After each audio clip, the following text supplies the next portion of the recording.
Hello and welcome to a episode of the Euro blog for November 2022. Small disclaimer, this video may well contain triggers as we do talk about suicide, anxiety, depression, as well as things like substance abuse and a range of mental health difficulties that people face every day.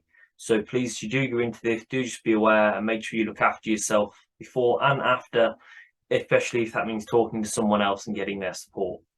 Now, onto the vlog. Hello and welcome back to You're Right, the vlog for Movember 2022. I'm Ryan and this is John. I know John from the Sea Cadets, a place where we both volunteer, and I actually know him as he qualified me as a learning and development assessor trainer. I think I was.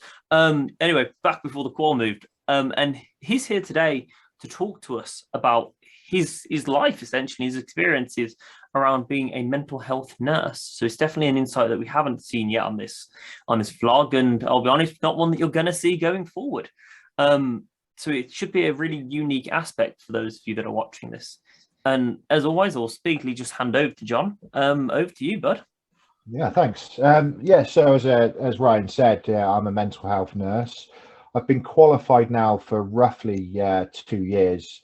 I've worked in a few different settings in that time, and during my training we work in a lot of various settings as well. So I've seen quite a bit in quite a short time, and before that I worked in physical health through the ambulance service in the Royal Navy. What brought me to the profession was my own personal experience with ill mental health as well. I come back, I had PTSD, I had a few issues with alcohol and depression as well. So that ultimately guided me in this direction. And I had a therapy called EMDR when I was in the military, and my dog's just come into the room. Yeah, I had a therapy called EMDR. When it was initially explained to me, it sounded like absolute voodoo. It works on the principle of eye movement, moving your eyes left to right whilst talking through experiences, and it kind of, the principle of it is it mimics REM sleep, which every day when we process the rubbish day that we've had, or the good day that we've had, or any information really during our sleep, we do that during our REM sleep. And it mimics that, and it allows us to process those all-encompassing feelings, and go from this feeling swallows me up, that this thing happened to me, to yeah, this thing's happened to me, that's rubbish, but I can deal with it. And it was actually hearing the nurse that took me through that led me towards mental health nursing. During the training, for me, parts of it were difficult, parts of it touched a little bit close to home, and I'm not that academic, even though I teach learning or taught learning and development within the Sea Cadets.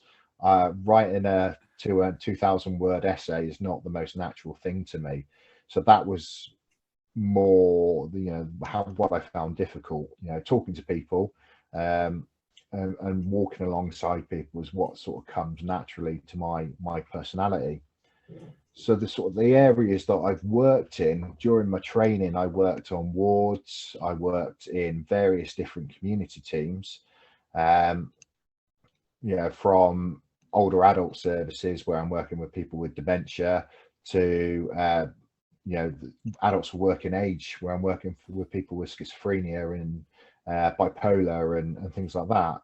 I've also had a stint for a year in brain injury, which is something totally different, which I never saw on my radar.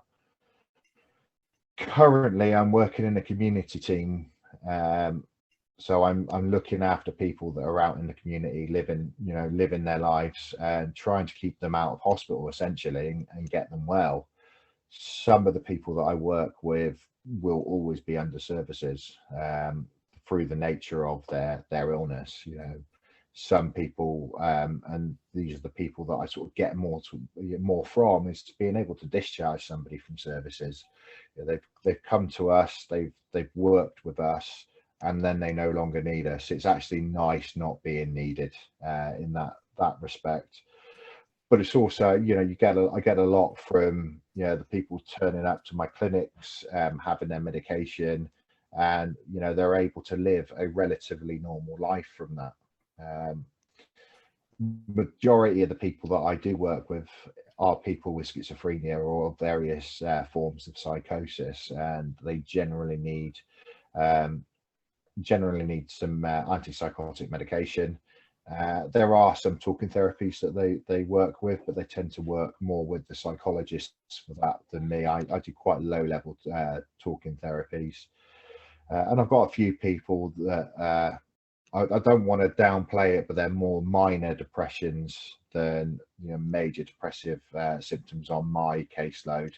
Whereas the major depressions would go to somebody else within our team that's more of an expert in that area, more specialised in that area. So, I mean, in a nutshell, that's sort of my experience. My day-to-day stuff, it varies every single day. Monday, sadly, I found somebody that had passed away from a physical illness, which isn't the nicest way to start the week. But Friday, I got to discharge somebody from services that have been in services for 20 years. So, like I said, every day is different. I think it's really something that you've been saying about the team around you as well. That, you know, people might come to you and start on your caseload, and then, you know, it may be moved around to people with the experience of that area. And it's definitely something that, you know, that I'm sure that anyone watching and anyone out there really will be thankful, you know, that mental health nurses do exist, because, you know, the journey to recovery have got to start somewhere. And, you know, it's another place that people can start, and another place that people can get that sort of support and that sort of help. And of course, you know, my condolences to Monday. I know that can't be easy. But it's nice to hear on the other side of that actually, you know, you've had this experience of working through and then being able to discharge people from service. I mean, you know, the work that you've put in and that your team's put in there has evidently been shown not only to pay off, but show the fact that recovery is possible. Absolutely. And recovery is not necessarily being out of services or not on medication. Everybody's own recovery journey is different, and recovery is something different for everybody else. For somebody, it's not hearing voices. For somebody else, it's not feeling like rubbish every day when they wake up. And recovery, a lot of people, those more so those that don't have their own experience with ill mental health, or, you know, experience of loved ones with it, they kind of think as recovery is quite linear, which life is not linear. You know, we hit our own challenges, and there is I think he's a professor. He's definitely a doctor. Barker, Phil Barker, his name is. He wrote a model of recovery called the tidal model, and it mimics the tides of the sea. So when life's challenges happen, you know, sometimes we might be going out towards that big blue ocean of loveliness, and then something comes crashing through, and the waves come in, and we're going back in towards that illness. But the tides never stop, as recovery never stops. You know, you might have a relapse, you might end up going back into hospital, or self-harming, or feeling rubbish for a long period of time. But, you know, it doesn't mean that it has to stop. It's like weight loss, for example. You know, a lot of people trying to lose weight, but just because you had a donut doesn't mean your diet's totally ruined and you should stop it, you know. So just because you've had a bad day doesn't mean you should stop with your recovery, or your recovery stop, or there's no hope. And that is a key thing where that we really struggle to work with people, or it's really difficult to work with people when they lose that hope, when they feel that they've tried everything. But there's always something, and it's just finding that out there. And, you know, myself, my colleagues will always be looking for something else to try if what we're doing isn't working. You know, there's no point in plodding on with the same thing if it's not working. I think there's been a couple of things there, of course, that you've said that's really kind of like struck in a chord and really shouted out. You know, one of them was, you know, recovery is different for everyone, and I think this is something like really important to note. You see an awful lot of people, as you see people that are going through stuff and you don't know it, and you see people that are going through stuff and everyone knows it, and people that are open and people that are closed about it. And then, of course, when some people recover, it can take a matter of months because they get the right help. And some people, like you say, you know, can relapse again and again. And actually, it's this constant back and forth path. And I do think it's quite key. And I'm really happy that really feel like you highlighted around that. Because I think, you know, there's people out there that may have relapsed several times and they're looking, going, there's no hope for me because all I've done is relapse. Or actually, like you say, it's having that little glimmer of hope that actually it is going to get better. Yeah, and that hope needs to be like a fire. Sometimes it's in the embers, and you need to re-spark that up. And sometimes you know, we can sort of link mental health with the physical health sort of things. You know, if you're let's say cancer, for example, if you've got cancer, you have one bag of chemo, that's not going to get rid of your cancer. You know, whereas and you're probably going to feel worse after that chemo. Yeah. Whereas, you know, you have one form of therapy, whether that be CBT, DBT, EMDR, whatever. You know, you're going to go from that first one or second one or third one or whatever it may be, and you may feel worse after that therapy.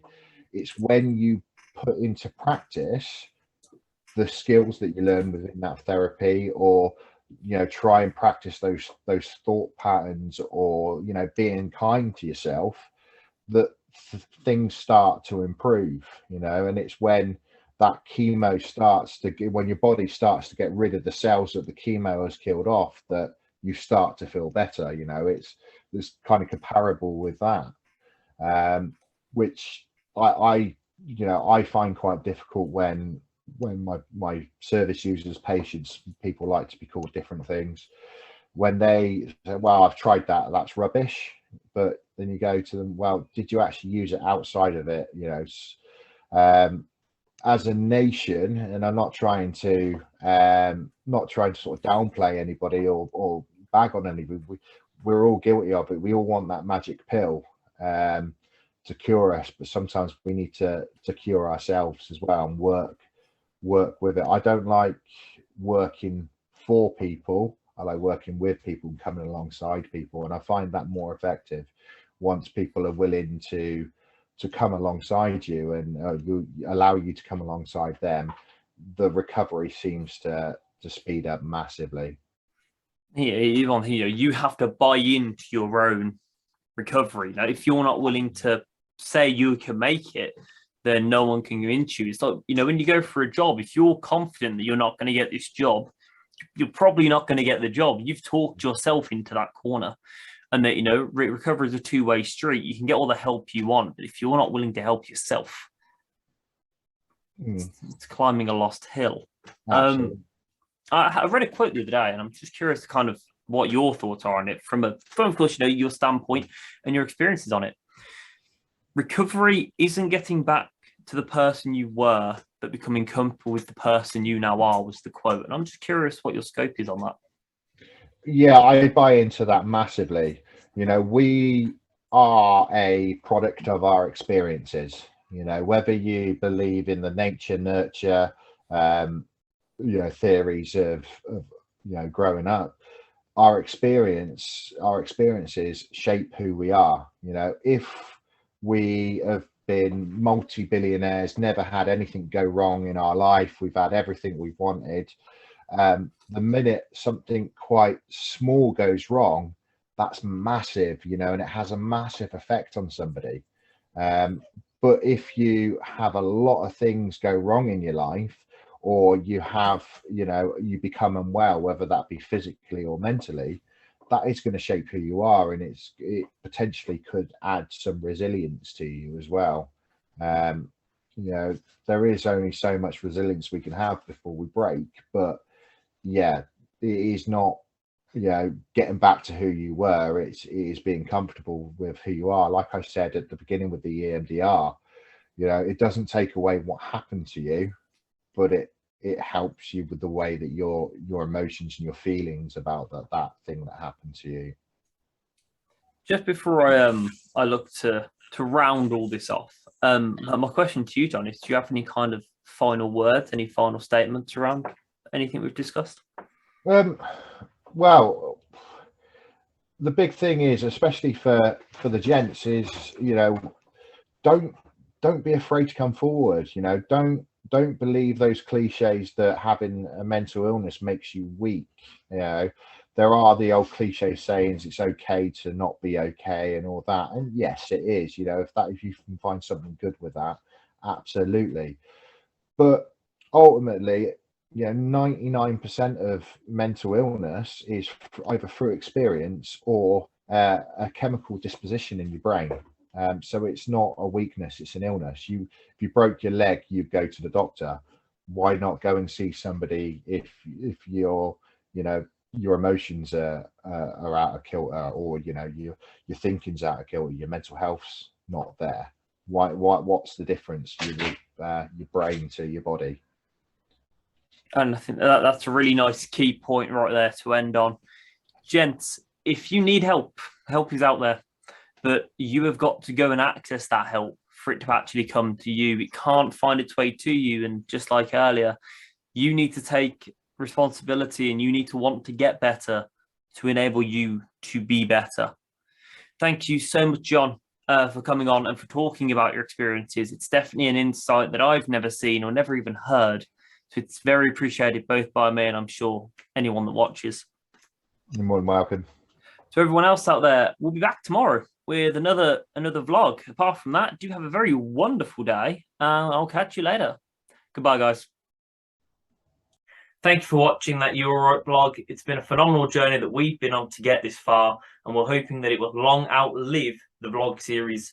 But it's not over there. There is more to be done, and there is a donation link to the Movember charity inside the description. If you can donate, please do consider it, or even if you can just spread that link far and wide, get as many people to donate as possible, that's also fantastic. We are actively making a change, and you're part of that. So thank you. I'll see you tomorrow.